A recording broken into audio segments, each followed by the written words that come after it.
नमस्कार, 30 मिनट में 33 जिला देख रहे हैं आप और आपके साथ मैं हूं ऋषिका। चलिए शुरू करते हैं खबरों का सिलसिला। बीजेपी ने गहलोत सरकार से अतिवृष्टि से तबाह हुई खरीफ की फसलों का तत्काल सर्वे शुरू करने की मांग की है। पूर्व मंत्री डॉक्टर राम प्रताप और नेता प्रतिपक्ष गुलाब चंद कटारिया ने कहा कि प्रदेश के कई जिलों में भारी बारिश से बाजरे, ग्वार, कपास, मूंग, मोट की फसल बर्बाद हो गई है।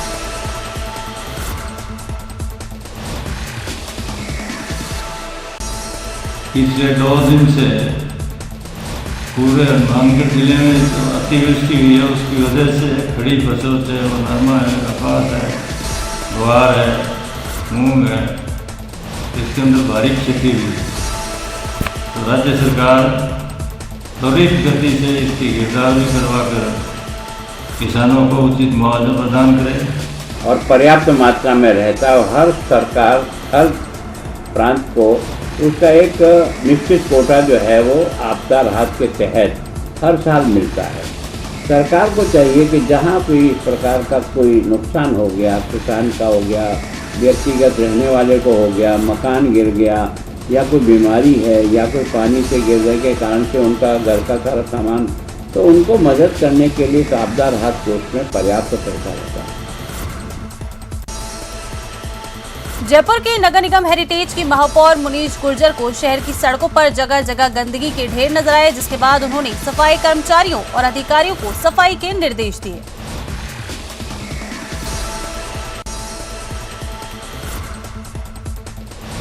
राजस्थान में मंकी पॉक्स का एक संदिग्ध मामला सामने आने के बाद मरीज को RUHS अस्पताल के आइसोलेशन वार्ड में भर्ती कराया गया है और मरीज के सैंपल जांच के लिए SMS मेडिकल कॉलेज के अलावा national institute of virology lab में भेजे गए हैं।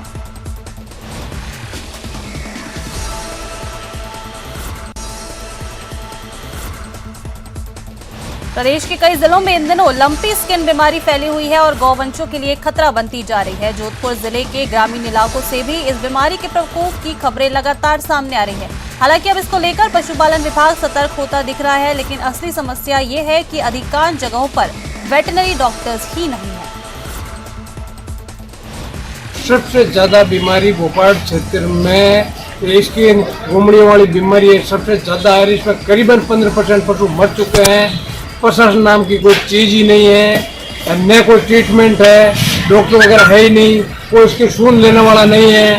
लंपी स्किन डिजीज एक नामक वायरस बीमारी से कम यहाँ 15-20 गायों की मृत्यु हो गई है और 30 से 35 अभी भी इस बीमारी से जकड़ित हैं। जोधपुर के भोपालगढ़ से खबर है, जहां भोपालगढ़ के कुंभारा गांव के जसनाथ गौशाला में रात्रि को फाटक का ताला तोड़कर असामाजिक तत्वों ने 175 नंदी को गौशाला से बाहर निकाल दिया। ये सभी नंदी गाय बाद में खुले में लोगों के किसानों के खेतों में और घरों में घुस गए।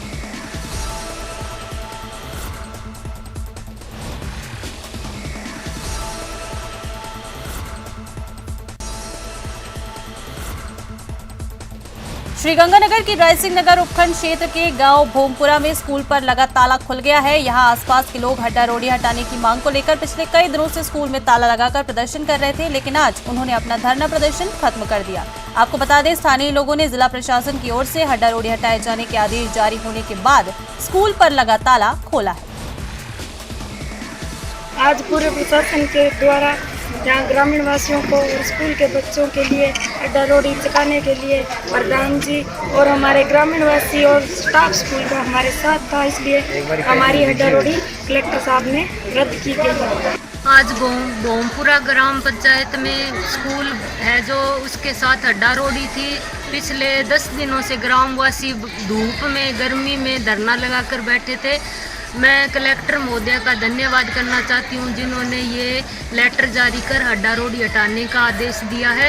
हड्डा रोडी से स्कूल में बहुत परेशानी थी, बदबू थी बहुत ज़्यादा, और मुझे भी बड़ी खुशी हुई है कि आज कलेक्टर महोदय ने ये आदेश जारी किया है। गांव भोमपुरा में हड्डा रोडी की समस्या को लेकर पिछले 10 दिन से ग्रामीण यहाँ स्कूल के तालाबंदी करके धरने पर बैठे हुए थे। ये गांव के लोगों के संघर्ष की जीत है कि बहुत लंबे समय से स्कूल के विद्यार्थी, अध्यापक, पड़ोस के ग्रामवासी नरक जैसी जिंदगी जीने को मजबूर थे। लेकिन लगातार ग्रामीणों ने धरना देके प्रशासन के ऊपर इस बात का दबाव बनाया, जिसमें कल ही कलेक्टर महोदया ने ग्रामीणों की जायज बात को समझते हुए और इस अड्डा रोड़ी है इसको निरस्त करके 25 नंबर किले को राज रकबा घोषित कर दिया है। हमारे प्रबुद्ध नागरिक गणों, स्कूल के सामने काफ़ी समय से दारोड़ी की समस्या थी और कई दिनों से ग्रामवासियों के द्वारा धरना प्रदर्शन जारी था और कल बड़ी खुशी का समाचार मिला। प्रधान जी के सहयोग से, सब ग्रामवासियों के सहयोग से ये जो अड्डा रोड़ी थी वो कैंसिल हो गई। अगली खबर टोंक से, जहां सचिन पायलट अपनी विधानसभा क्षेत्र के दौरे पर हैं। छणवास सूर्या में पायलट ने 25 करोड़ के विकास कार्यों का शिलान्यास कर आम सभा को संबोधित करते हुए महंगाई और रोजगार के मुद्दे पर केंद्र पर निशाना साधा है। पायलट ने कहा कि देश और प्रदेश में रोजगार नहीं मिला है, महंगाई बढ़ रही है, किसानों के लिए बनाए काले कानून वापस लेना पड़ा। इस दौरान नोटबंदी और जीएसटी को भी पायलट ने याद किया। जैसा आपने देखा, आज ये कॉजवे का काम चालू हम लोगों ने किया है। इसकी लागत 25 करोड़ रुपए की है। 2 दर्जन गांवों को इसका फ़ायदा मिलेगा। पानी का जो लेवल है उसमें लोगों को लाभ मिलेगा। कुएं और ज़मीन के अंदर जो पानी है उसमें लोगों को एक लंबे समय तक राहत मिलेगी और आने जाने के लिए जो रास्ता बहुत लंबी पुरानी मांग थी, उस काम को आज हम लोगों ने शुरुआत की है और 10 महीने में इस काम को हम लोग पूरा करेंगे। अलवर के कला कॉलेज के बाहर पूर्व छात्र नेता संदीप ओला के नेतृत्व में विरोध प्रदर्शन के बाद कॉलेज प्रशासन को अपनी विभिन्न मांगों को लेकर ज्ञापन सौंपा गया। अपनी मांगों में चुनाव की तिथि में बदलाव और आयु सीमा में 2 साल बढ़ाने की बात कही गई। छात्र नेता संदीप ओला ने बताया कि 2 साल बाद कॉलेज में चुनाव संपन्न कराए जा रहे हैं।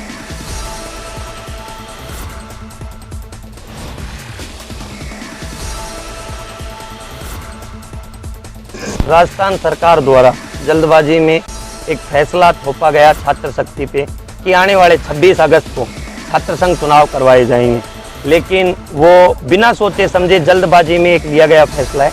अभी प्रदेश के किसी भी विश्वविद्यालय में न प्रवेश की, न परीक्षा की, न परिणाम की कोई भी प्रक्रिया पूरी नहीं हुई। अलवर के राजकीय सामान्य चिकित्सालय में इलाज के दौरान एक व्यक्ति की मौत हो गई। थाना पुलिस द्वारा मृतक व्यक्ति के शव का पोस्टमार्टम कराकर शव परिजनों को सौंप दिया गया।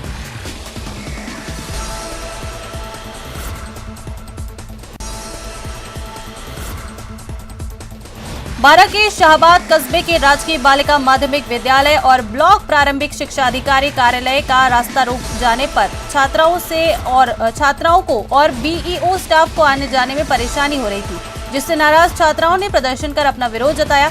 दरअसल बादल महल ग्राउंड पर एक व्यक्ति ने रास्ते की खुदाई करवा दी और उस पर निर्माण की तैयारी कर ली गई। खुदाई गई जमीन पर से होकर रास्ता बालिका विद्यालय और बीईओ ऑफिस तक जाता है।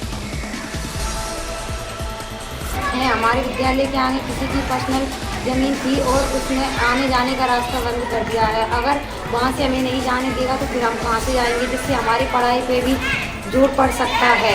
हम 12 साल से यहाँ पर पढ़ रहे हैं, लेकिन पता नहीं है किसकी ज़मीन है, इन्होंने खुदवा दी है।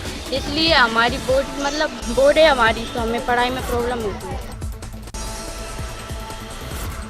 बाड़मेर में एक बार फिर सामूहिक आत्महत्या ने शहरवासियों को झकझोर कर रख दिया है। जिले के सिणधरी मुख्य कस्बे में एक ही समाज के युवक युवती ने फांसी का फंदा लगाकर आत्महत्या कर ली। घटना की जानकारी मिलने पर सिणधरी थाना पुलिस मौके पर पहुंची और दोनों शवों को फंदे से नीचे उतरवाकर सिणधरी अस्पताल की मोर्चरी में रखवाया है। आज सुबह सूचना मिली कि सिणधरी तहसील के अंदर एक लड़की और लड़के ने फांसी निकाली है। जिस पर मौके पर पहुंचे तो मृतक वीरमनाथ व दूसरी व्यक्ति द्वारा एक ही फांसी के फंदे पर लटककर आत्महत्या करना पाया गया। दोनों मृतकों की लाश सिणधरी में रखकर मृतकों के परिजनों से रिपोर्ट ली जाकर मेडिकल बोर्ड से पोस्टमार्टम करवाया जा रहा है। भीलवाड़ा शहर में नारायणी माता सर्किल के नजदीक एक शराब की दुकान में सेंध लगाकर चोर ने अंदर बैठकर न केवल तसल्ली से बियर पी, बल्कि महंगे ब्रांड की 1.5 लाख रुपए कीमत की शराब और बोतलें और 35 से 40 हजार रुपए की नकदी पर हाथ साफ कर दिया। खास बात यह है कि पूरी वारदात ठेके में लगे सीसीटीवी में कैद हो गई। सूत्रों की माने तो इस वारदात में किसी नशेड़ी का हाथ हो सकता है।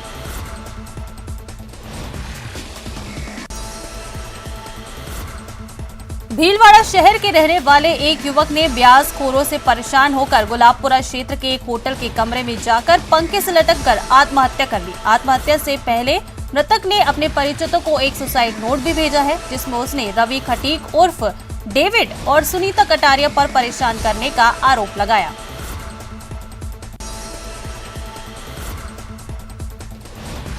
बीकानेर में छात्र संघ चुनाव की तिथियां घोषित होने के बाद से कॉलेजों में गतिविधियां तेज हो गई हैं। ऐसे में आज महारानी सुदर्शना कन्या कॉलेज की छात्राओं ने चुनाव तिथियों को आगे बढ़ाने की मांग को लेकर प्रदर्शन किया। छात्रों ने कॉलेज का गेट बंद करके जमकर नारेबाजी की। प्रदर्शन करने आई छात्रा निर्मा मेघवाल ने बताया कि अभी तक परीक्षाओं के परिणाम भी नहीं आए हैं और न ही एडमिशन पूरे हुए हैं। 26 अगस्त 27 अगस्त को चुनाव डेट की घोषणा हो गई है, तो मेरी सरकार से ये मांग है कि अब तक ना बच्चों के रिजल्ट जारी हुए हैं सभी क्लासों के और ना ही बच्चों के एडमिशन हुए हैं, और रिजल्ट नहीं आने की वजह से बच्चे एडमिशन नहीं ले पा रहे हैं, जिस कारण उनका जो अधिकार है वोट डालने का उससे वो वंचित रह रहे हैं। अगली खबर दौसा से, जहां हैवानियत की खबर सामने आई है, जहां 2 बदमाशों ने 2 बच्चों के साथ क्रूरता की सारी हदें पार कर दी। पहले तो बच्चों से मोबाइल छीना, फिर उनके कपड़े तक उतरवा लिए, मुर्गा भी बनाया और उसके बाद एक नाबालिग के गुप्तांगों में सरिया तक घुसा दिया। पीड़ित की शिकायत पर पुलिस ने दोनों आरोपियों को गिरफ्तार कर लिया है।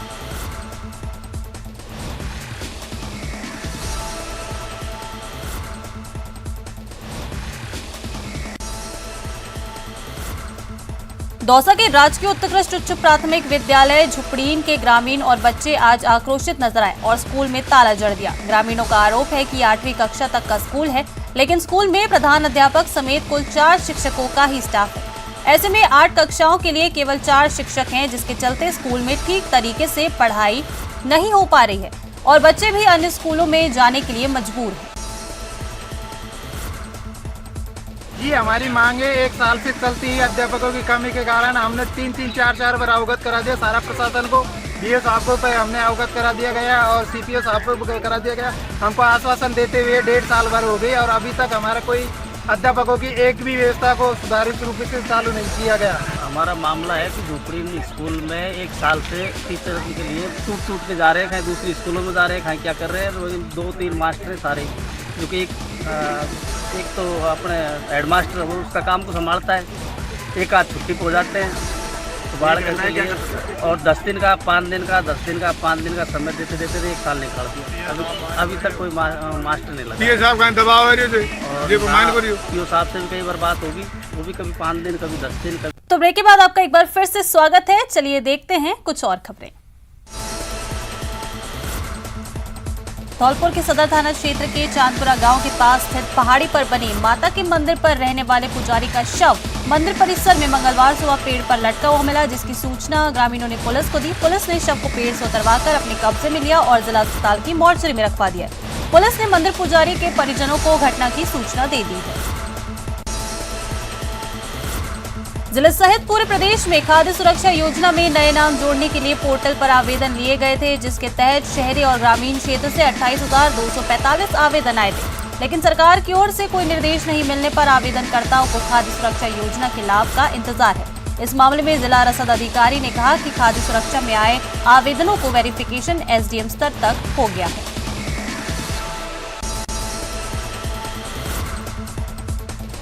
हनुमानगढ़ जंक्शन के औद्योगिक क्षेत्र में ईटीपी लगाने को लेकर उद्यमी गंभीर नहीं है, जिसको लेकर जिला प्रशासन ने अब ऐसे उद्यमियों पर कार्रवाई करने की चेतावनी दी है।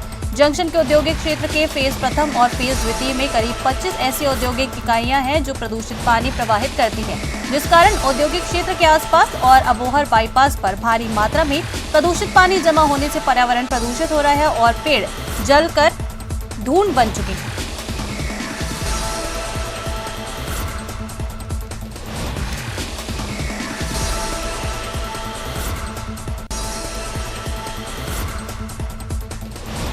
आमजन की मूलभूत समस्याओं के निवारण के लिए मुख्यमंत्री अशोक गहलोत ने पिछले साल 2 अक्टूबर से प्रशासन शहरों के संग अभियान की शुरुआत की थी, लेकिन जैसलमेर में इस अभियान से आमजन को कुछ खास राहत मिलती नजर नहीं आ रही है।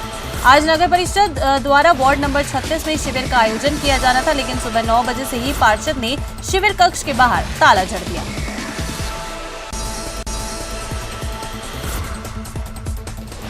पोखरण के लाठी थाना क्षेत्र में चरवाहे की पीट-पीटकर सेना के जवानों द्वारा हत्या के आरोप मामले में चल रहा बवाल करीब 30 घंटे बाद खत्म हो गया है। फोन पर शाले मोहम्मद ने फोन परिजनों को समझाया और न्याय का आश्वासन दिया।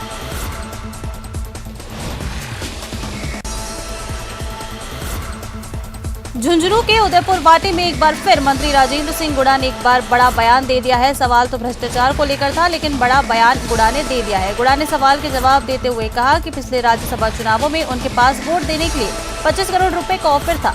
यही नहीं, सरकार की उठापटक के वक्त भी उन्हें 60 करोड़ रुपए का ऑफर दिया गया था, लेकिन उनके पत्नी और बच्चों ने रुपयों लेने से मना कर दिया।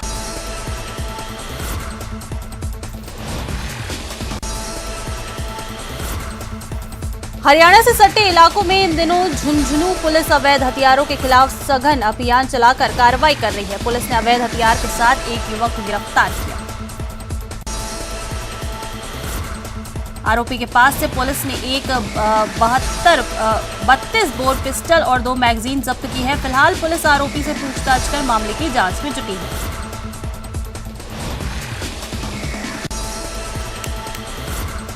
करौली पुलिस ने कार्रवाई करते हुए चोरी की 2 मोटर बाइक सहित 3 बदमाशों को गिरफ्तार किया है। पुलिस आरोपियों से पूछताछ कर रही है। थाना अधिकारी ने बताया कि कैमला बैंक में हुई लूट के मामले में पुलिस जांच पड़ताल कर रही है।